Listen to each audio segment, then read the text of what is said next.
Salut tout le monde, maintenant on va faire la démonstration du formule de Taylor avec reste f dérivé n plus 1 de c. Alors, on a toujours f une application de i vers r de classe cn plus 1.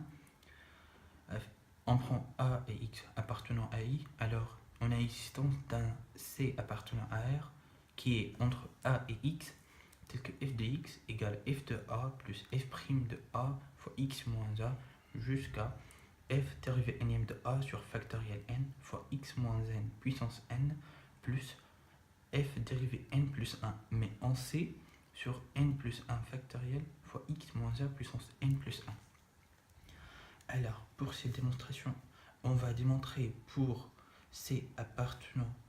à AB et non pas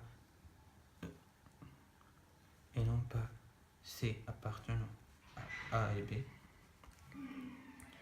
Et pour f de b, on va appliquer la formule de Taylor avec un reste intégral égal à f de a plus f' de a fois x moins a plus l'intégrale de a vers x de f dérivé n plus 1 en t sur factoriel n fois b moins t à la puissance n. Alors on pose u de t égale f dérivé n plus 1 en t et v de t égale à b moins t à la puissance n sur factoriel n, qui est bien sûr positif ou nul. Alors on applique la formule de Taylor uc de t fois l'intégrale de a jusqu'à b de v de t dt égale l'intégrale de a vers b de v de t fois u de t dt. Ainsi, le reste est l'intégrale de a vers b de u de t v de t dt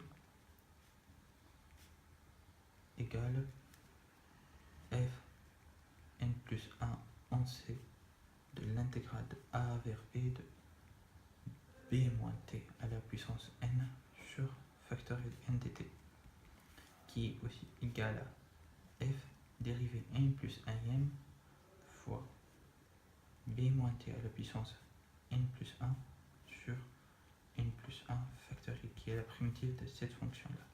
de a jusqu'à b. Ce qui nous donne f dérivé n plus 1 en c de b moins a à la puissance n plus 1 sur factoriel de n plus 1, ce qui donne la formule recherchée.